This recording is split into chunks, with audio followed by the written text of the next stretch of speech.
Hello dear students, वैसे तो आप लोगों ने जेईई मेंस की तैयारी पूरी कर ली होगी, लेकिन इस समय बड़ी दुविधा होगी कि कौन सा टॉपिक हम पहले पढ़ें, किस टॉपिक का वेटेज ज़्यादा होगा, कैसे उसका दोबारा रिवीजन करना चाहिए। हो सकता है कई आप में से कई बच्चे ऐसे होंगे जो थर्ड रिवीजन पर होंगे या फोर्थ रिवीजन पे होंगे या सेकंड रिवीजन पे होंगे।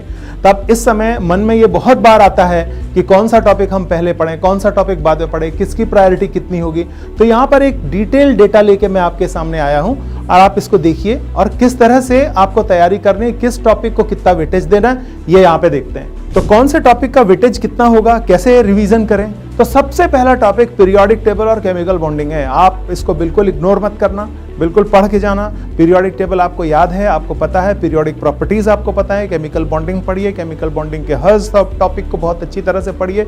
आपने बहुत बार, जितने भी बार अब तक टेस्ट दिए होंगे अपने इंस्टीट्यूट में, जहां पर भी आप हैं वहां पे जो भी आपने टेस्ट दिया होगा, हर टेस्ट में केमिकल बॉन्डिंग के क्वेश्चन आए होंगे, क्योंकि ये 11th का टॉपिक है और लास्ट तक आपको इसको करना होता है। फिर जनरल ऑर्गेनिक केमिस्ट्री पढ़िए, जीओसी जितना आपको पढ़ाया गया है वो सारा पढ़िए, सारे सब टॉपिक्स वाइज उसको पढ़िए। इसके अलावा जितनी भी नेम रिएक्शंस हैं, सबके छोटे छोटे कार्ड्स बना लीजिए आप, और उन कार्ड्स में नेम रिएक्शंस होती रहेंगी, बार बार चलते फिरते उठते बैठते बार बार उनको रिवाइज कीजिए।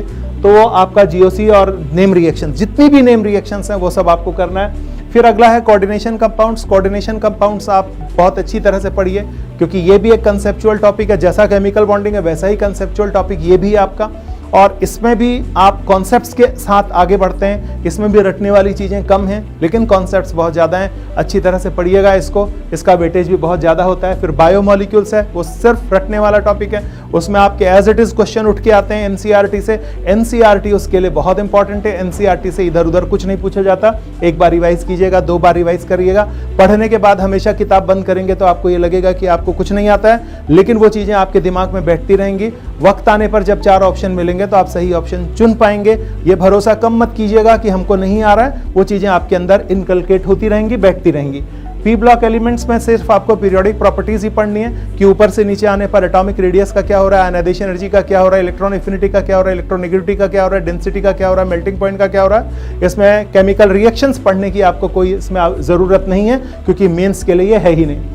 कार्बोऑक्सिलिक एसिड और एमाइंस में बहुत अच्छी तरह से इसका प्रिपरेशन, प्रॉपर्टीज पढ़िएगा। नेम रिएक्शन जितनी भी पॉसिबल हैं सब बहुत इंपॉर्टेंट है। मैकेनिज्म पढ़िएगा अच्छी तरह से, क्योंकि क्वेश्चन कहीं से भी आ सकता है। D and F block element again बहुत इंपॉर्टेंट टॉपिक है। डी एंड एफ ब्लॉक में से क्वेश्चन दिए बिना पेपर ही नहीं सेट होता है। एक क्वेश्चन KMnO4 या K2Cr2O7 से आपके पेपर में जरूर होगा। एनसीईआरटी के बाहर से क्वेश्चन नहीं बनेगा, जरूर पढ़िएगा उसको अच्छी तरह से। एटॉमिक स्ट्रक्चर पढ़िए, हाइड्रोकार्बन्स पढ़िए, सारी रिएक्शंस पढ़िए, उसमें मोल कॉन्सेप्ट पढ़िए, जितने पॉसिबल न्यूमेरिकल्स हो सकते हैं टाइप्स के, वो सारे टाइप्स एक बार फिर लगा के देखिए। उसके बाद केमिकल काइनेटिक्स पढ़िए, सारे कॉन्सेप्ट्स अच्छे से पढ़िए, सारे न्यूमेरिकल एक बार कीजिए, अपने आप कॉन्फिडेंस आएगा। फिर आप कॉपी बंद करते हैं तो आपको ये महसूस होता है कि आपको कुछ नहीं आता है। ये बार बार होगा, इसलिए बार बार पढ़िए। पता कैसे चलेगा कि आपको ये चीज़ें आ गई हैं? आज पढ़ने में अगर 3 घंटा लगा तो कल इसे पढ़ने में 1 घंटा लगेगा, और परसों 15 मिनट लगेगा, और उसके बाद 5 मिनट लगेगा। वो स्टेज आपको छोड़नी नहीं है, बार बार पढ़ते रहना। आइए देखते हैं आगे। सेकेंड प्रायोरिटी में ये टॉपिक्स हैं जिनको आप, अगर इतना आपका पक्का हो गया, आपको लगता है मैं इससे आगे बढ़ सकता हूं, तो आप इन टॉपिक्स को पढ़िएगा। एल्डिहाइड और ketones, alcohol, phenol, ether, redox reactions, electrochemistry, chemical equilibrium and practical organic chemistry. Practical organic chemistry में कलर्स होंगे, रिएक्शंस होंगी और टेस्ट होंगे, ये जरूर पढ़िएगा। एल्डिहाइड, कीटोन अपने आप में, अल्कोहल बहुत इंपॉर्टेंट होता है, ये आपको पता है। सारी नेम रिएक्शन पढ़िएगा, सब चीज बहुत इंपॉर्टेंट है यहाँ पे। इसको एक एक पॉइंट को आप अच्छे से कीजिएगा। जितने भी चैप्टर्स हैं उनमें जितनी भी नेम रिएक्शन, जितनी भी स्पेशल रिएक्शन, सबको लिख लिख के कार्ड बना लीजिए, ताकि उठते बैठते चलते फिरते जहां पर भी आप जाएं वो कार्ड देखें और पढ़ें। एग्जाम में ऐसा हो जाएगा कि आपके दिमाग में जैसे क्वेश्चन आया तो आपके दिमाग में सबसे पहले वो कार्ड क्लिक करेगा कि मैंने इसमें क्या लिखा था, क्या उसका कैटलिस्ट था, क्या रिएजेंट था, और कैसे वो प्रोडक्ट बना है और किससे रिएक्ट कर रहा था। इसके बाद आपको लगता है कि अगर और मुझे कुछ करना है तो आपके पास अभी भी टाइम बचता है, तो फिर आपके ये एडिशनल टॉपिक्स और ये हैं isomerism, salt analysis, thermochemistry, oxidation reduction, और IUPAC नॉमेनक्लेचर और आयनिक इक्विलिब्रियम। तो इन सभी टॉपिक, आइसोमेरिज्म अच्छे से पढ़िएगा, पढ़ ही रखा है आपने, वैसे बहुत बार पढ़ते हैं आप इसको। सॉल्ट एनालिसिस आपके लिए नया है, ये थोड़ा दुख देने वाला टॉपिक है।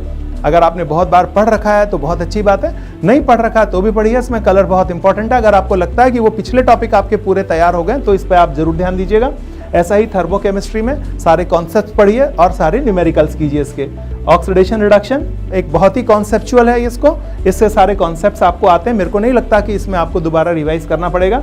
IUPAC नॉमेनक्लेचर आपको आता है, एक बार कॉपी पलट के देख लीजिए, वो हो जाएगा। आयनिक इक्विलिब्रियम आप अच्छी तरह से कीजिएगा, सारे कॉन्सेप्ट पढ़िएगा इसमें। बस इतना ही करना है आपको।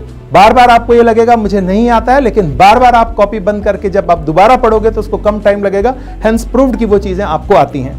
तो ये तो था आप किस तरह से रिवाइज करें, एक क्विक रिवीजन कैसे करें, कैसे आपको अपने टॉपिक का डिस्ट्रीब्यूशन करना है, किसको हम पहले पढ़ेंगे, किसको बाद में पढ़ेंगे, कैसे अपने को कॉन्फिडेंस में लेते हुए, अपने मन का कॉन्फिडेंस न कम करते हुए, कैसे हमें लगातार उसके लिए पढ़ते रहना है, ये आप देखते करते प्रैक्टिस करते करते आ जाएगा। आप सबके उज्जवल भविष्य की हार्दिक शुभकामनाएं। आप बहुत अच्छा करेंगे एग्जाम में, ऐसा मैं उम्मीद करता हूँ। Thank you.